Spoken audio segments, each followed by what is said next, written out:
Page 6 of normal distribution.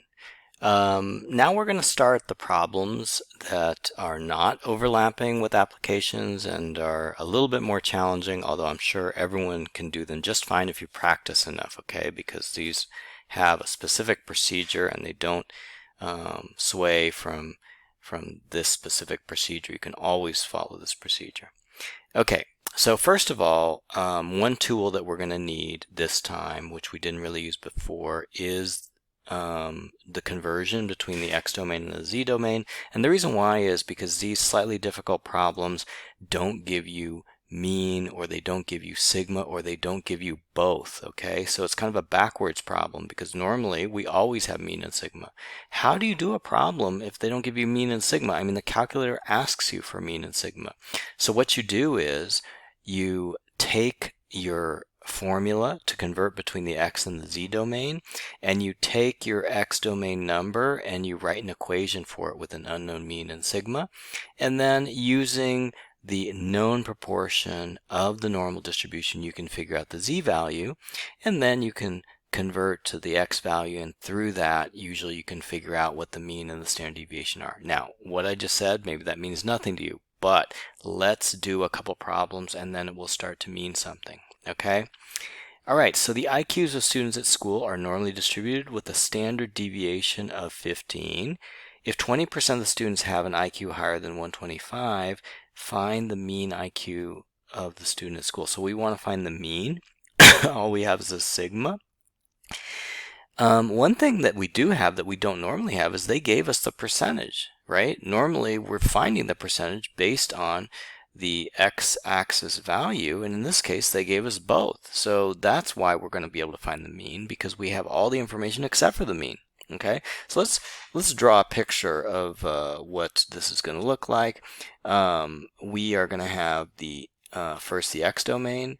20% of the students have an IQ higher than 125. 20% would be about like that, right? Let's say that's 20% of 125. So there's our 125 right there. And we don't know the mean. And we do know that the sigma is 15. Okay. Now, I should have made another little normal distribution here, because now we want to talk about this in the z domain. In the z domain, we know what the mean is. It's 1. We know what the standard deviation is. The mean is 0 and the standard deviation is 1, right? And we can have like a parallel world here where we also have a 20% area here, and we can figure out exactly what the z value is, and by figuring out what that z value is, we can relate it to the x value of 125. And by doing that, we can figure out what the mean is. Okay, so let's do that. Okay, so we're going to take our z domain here, and we know that the mean is 1 and the standard deviation, the mean is 0 and the standard deviation is 1. We're going to figure out what this value is, and then this is like a parallel universe 125.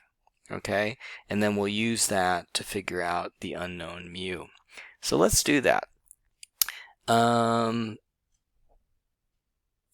going to write the formula. Z equals x minus mu divided by sigma. We know that the x is 125 because that's our interesting x-axis value. We don't know what the mean is, and we know that the sigma is 15. Okay, now how do we figure out what the z value is? The z value, we're going to use the calculator function, which converts from percentages to a x-axis value. What function does that? Is it norm CDF or is it inverse norm? Inverse norm, of course. So we're going to go to second distribution inverse norm, and we're going to put in, are we going to put in 0.20 for 20%? No, because this is an old calculator, so we're going to put 0.80, which is 1 minus 0.2. Okay, if you have a new calculator, you could put in 0.2 and write, but in our case we're just going to put 0.8, and the mean value is 0 and the standard deviation is 1 because we are working in the z domain and we want to know what the z value is, the z score. It's 0.842. So in this box I'm going to put 0.842. Maybe I'll put like a couple extra significant figures, so 0.842. 0.8162. Okay, and these are the problems where it helps to put more digits. I'm going to put 0.84162 in the z variable. Now you can see I have all the variables except for mu, and I'm going to be able to figure out what mu is now.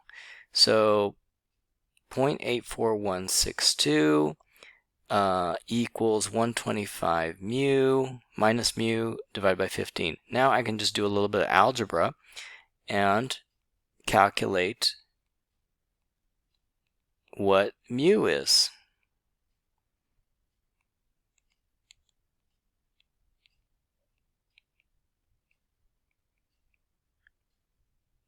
Okay, I just move the mu to the left side to get rid of the negative sign. I move the 0.15 blah blah blah to the right side.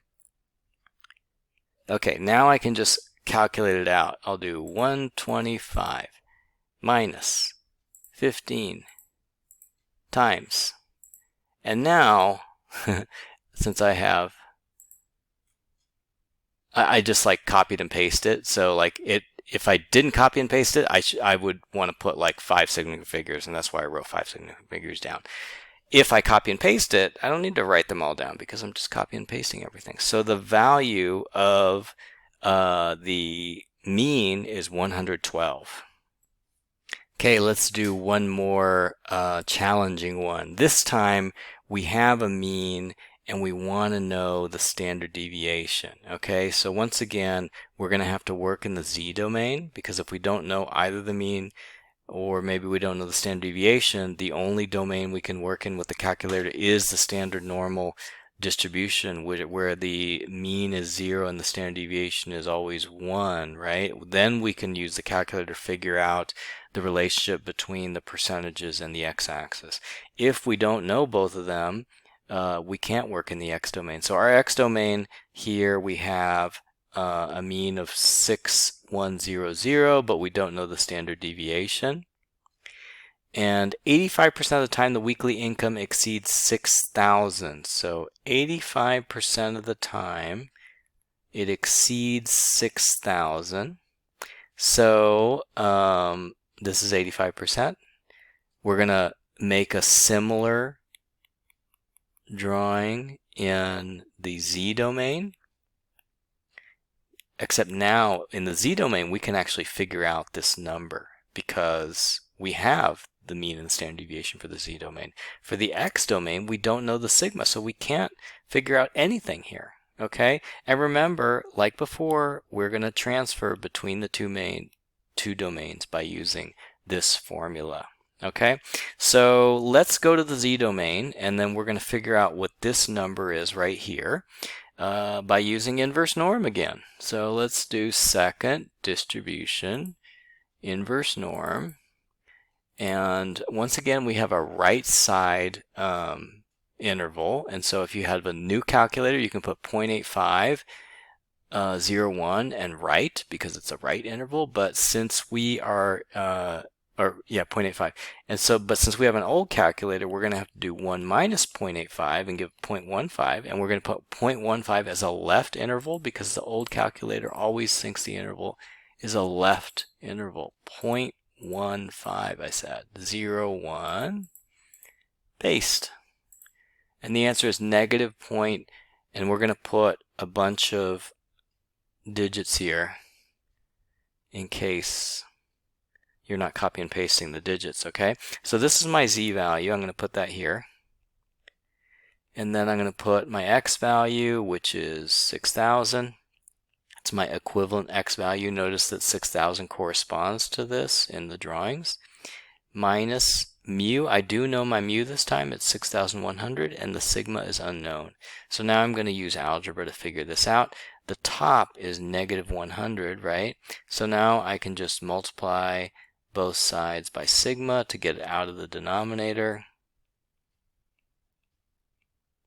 And then I divide both sides by negative 1.0364.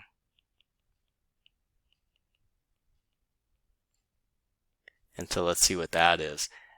Negative 100 divided by 96.5. is the standard deviation.